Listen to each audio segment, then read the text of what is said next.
राजगिरी नगरी में एक नागदत्त सेठ रहता था। सेठानी बहुदत्ता थी। अब नागदत्त सेठ व्यापार धंधे में लगा रहता था। सेठानी थोड़ी धर्मात्मा थी, तो वो महावीर स्वामी का समर्थन राजगृह में अनेक बार आया।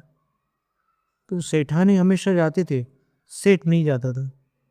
अपने छल कपट में और अपने दुकानदारी दुनियादारी में और अपने आर्त ध्यान में उस सेठ ने तिर्यंश गति की आयु बांध ली।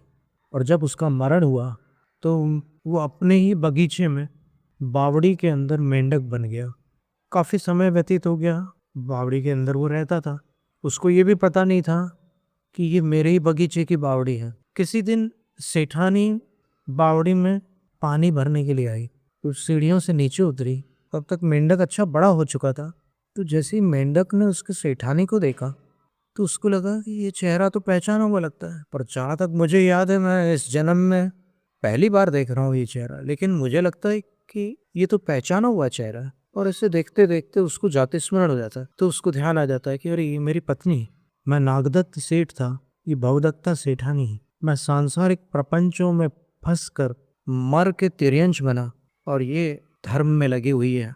तो जैसे ही पहचानता है तो वो आवाज लगाता है। वो अपनी भाषा में भावदत्ता बोलता है। तो उसके गले से जो आवाज निकलती है वो ड्रां ऐसी आवाज निकलती है। सेठानी नहीं समझती कि इसने मेरा नाम पुकारा है। ऐसे देखती है मेंढक की तरफ, तो मेंढक पानी से तैर कर सेठानी की तरफ आता है। तो सेठानी ऐसे घबराती है कि अरे ये मेरी तरफ क्यों आ रहा है। फिर एकदम उछल कर उसके हाथ पर, फिर यहाँ और फिर कंधे पर आ जाता और कान में भावदत्ता भावदत्ता बोलता है वो अपनी भाषा में। वो आवाज ड्राउ ड्राउ निकलती है उसकी मेंढक की। तो भावदत्ता ऐसे उसको वापस पानी में डाल करके वहां से भागती है और फिर जिनालय जाकर के एक अवधि ज्ञानी मुनिराज से पूछती है कि आज ऐसी घटना हुई, मुझे बहुत घबराहट हो रही है, ऐसा क्यों? वो मेंढक मेरे पास क्यों आ गया? मेरे कान में वो कुछ आवाज कर रहा था। तो बोले तुमने पहचाना नहीं उसको, उसने तुम्हें पहचान लिया, वो तुम्हारे पति का जीव है। अब जैसे सेठानी को पता चला कि मेरे पति का जीव है, तो सेठ नागदत्त मर कर मेंढक बन गए। तो फिर वो रोज जाने लगे वहां पर, उसको कुछ कुछ खिलाने लगी और एक प्रकार से फिर वो स्नेह संबंध बन गया। और किसी दिन जब सेठानी तो घर पर थी और उधर विपलाचल पर्वत पर तीर्थंकर महावीर भगवान पधारे थे, तो वो भगवान 6 ऋतुओं के फल फूल लेकर के आकर राजा श्रेणिक को भेंट करता है और समाचार देते हैं विपलाचल पर तीर्थंकर पधारे। तो राजा श्रेणिक सिंहासन से नीचे उतरकर 7 कदम उस दिशा में जाकर भगवान को नमस्कार करता है और अपना हार उस बागवान को भेंट कर देता है। और फिर नगर में डंडोरा पिटवाता है, समाचार देता है सब प्रजाजनों को कि जिनको चलना हो सब तैयारी कर लो। राजा अपने संपूर्ण परिकर के साथ समौसरण के लिए प्रस्थान कर रहे हैं। जिनको चलना है चलो, जागो, तैयार हो जाओ। तो फिर वो डंडोरा पीटने वाला सारी नगरी में समाचार देता है। तो वो समाचार बावड़ी में उस मेंढक के कानों तक जाता है और फिर वो मनुष्य की भाषा समझ लेता है। जाति स्मरण होने के कारण वो समझ लेता है कि अरे महावीर भगवान फिर से आए। चलो, उस जन्म में मैंने उनके दर्शन नहीं किए। मैं जानता हूँ सेठानी बार बार बोलती थी कि वहाँ 12 सभाएं लगती है, वहाँ पर मुनिराजों की सभा होती है, कल्पवासिनी देवियाँ होती है, फिर श्राविकाएँ आर्यिकाएँ होती है और फिर कल्पवासी देव, भवनवासी देव देवियाँ, व्यंतर देव देवियाँ, ज्योतिष देव देवियाँ, मनुष्य, तिर्यंश, 12 सभाएं होती है। तिर्यंशों की भी सभा होती है। मैं जाऊंगा बोले और मैं सबसे पहले पूजा करूंगा भगवान की, क्योंकि बड़ों के पास खाली हाथ नहीं जाते। गुरु के पास, राजा के पास अथवा भगवान के पास खाली हाथ नहीं जाते। तो वो उसी बावड़ी में कुछ कमल के पुष्प खिले हुए थे, तो उसमें से एक कमल को वो मेंढक अपने मुख में पकड़ता है और फिर उदकता हुआ, वो सारे मार्ग तो जानता ही था पूर्व भाव के स्मरण से, तो राजगृह के मार्ग पर निकल पड़ता है। और तभी पीछे से राजा अपने हाथी पर आरूढ़ होकर बड़े भारी जन समूह के साथ उसी विपुलाचल की ओर बढ़ रहे थे। तो हाथी के वेग को मेंढक पराभूत नहीं कर सका और वो हाथी मेंढक के निकट आ गया। मेंढक की गति थोड़ी हाथी से कम पड़ गई और वो अपने धुन में मग्न था। उसको ये भी ध्यान नहीं था कि पीछे गाजे बाजे के साथ राजा भी आ रहे हैं। उसको लग रहा था कि ये सब आवाज़ें समाव शरण से आ रही होगी, क्योंकि वहाँ बड़ी भक्ति होती है, बहुत सुंदर वातावरण होता है। तो वो बस मुख में कमल पुष्प पकड़ा हुआ फुदकता जा रहा था, और अकस्मात राजा के हाथी के पैर के नीचे दुर्घटनाग्रस्त हो जाता है और उसका असमय में मरण हो जाता है। तो यदर्चा भावेन प्रमुदित मना तरदुरही है, इस धरती पर जिनकी अर्चा के भाव मात्र से प्रमुदित मन है जिसका, ऐसा दरदुरह मेंढक क्षण मात्र में राजा के हाथी के पैर तले मरण को प्राप्त होकर स्वर्गीय आसित वैमानिक देव बन जाता है। यहाँ भवनत्रिक में नहीं जाता, वैमानिक देव बन जाता है। और सामान्य वैमानिक देव नहीं बनता, गुण गण समृद्ध, गुणों के समूह से समृद्ध और सुख निधि, देवलोक के विशिष्ट सुखों की निधि स्वरूप, भंडार स्वरूप वो एक महार्धिक देव बनता है।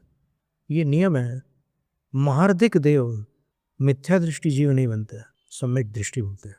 तो जब राजा समाव शरण में पहुंचता है तो उसी समय उनकी दृष्टि एक देव पर पड़ती है जिसके मुकुट पर मेंढक का चिन्ह बना हुआ था। तो उस चिन्ह को भी राजा देख लेते हैं और राजा को थोड़ा आश्चर्य होता है कि मैंने इतने देवों को देखा, अभी तक किसी के मुकुट पर मेंढक का चिन्ह नहीं देखा, आज पहली बार ऐसा देव देख रहा हूँ जिसके मुकुट पर मेंढक का चिन्ह है। चलो ठीक है, अपन व्यवस्थित क्रम से समाधान पूछ लेंगे। तो फिर उन्होंने सबसे पहले प्रणाम किया, 3 प्रदक्षिणा लगाई, पुनः प्रणाम किया और सब यथास्थान बैठ जाता है। तो श्रेणी राजा ने ऐसे खड़े होकर के प्रश्न किया कि भगवान, अभी जब मैं यहाँ आया तो मुझे एक देव के मुकुट पर मेंढक का चिन्ह दिखा, मैं जानना चाहता हूँ कि ऐसा क्यों। तो फिर गणधर देव उत्तर देते हैं कि राजन, ये अभी अभी देव बना है और देव बन करके ये सम्यक दृष्टि देव बना, महार्धिक देव बना। जब इसको आश्चर्य हुआ कि अभी मैं तो कहीं और था और यहाँ कहाँ से आ गया, तो फिर तो वो सारा परिकर स्वागत करता है और कहता है कि आपका देवलोक में स्वागत है, यह सौधर्म स्वर्ग है और आप पूर्व भाव के सम्यक्त्व और भक्ति भाव के कारण यहाँ पर महर्धिक देव बने हो।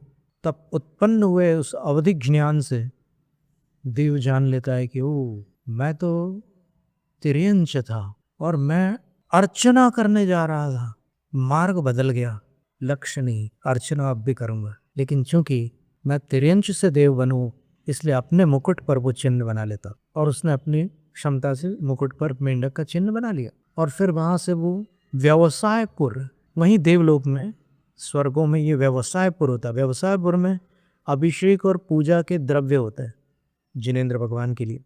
तो वहाँ से द्रव्य आदि लेकर अपने संपूर्ण परिवार सहित वो यहाँ समाव शरण आया और उसने अभी अभी भगवान की भव्य पूजा की और अपनी सभा में उसने अपना स्थान ग्रहण किया। अब तुम जानना चाहोगे कि वो तिर्यंच था, तो वो भक्ति भाव से देव गति को प्राप्त हुआ, सम्यक दृष्टि देव था, महार्धिक देव बना, तो ऐसा क्या। तब गणधर कहते हैं कि राजन, इसका तुम्हारे साथ संबंध है।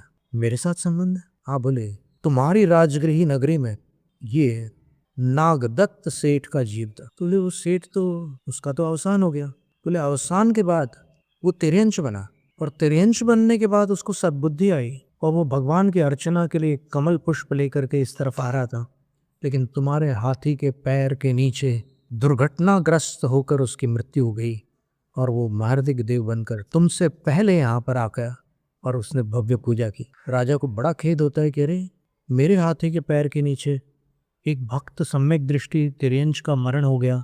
ओहो, दुख होता है राजा को। तो फिर इस घटनाक्रम को सभासद सारे के सारे सुनते हैं और उस समय सारे मनुष्य ये संकल्प करते हैं कि जब पशु की ये स्थिति है, पूजा के भाव से वो देवलोक को प्राप्त हुआ, तो फिर हम मनुष्य होकर पूजा से विमुख क्यों रहते हैं। हम भी जिन पूजा का संकल्प करते हैं।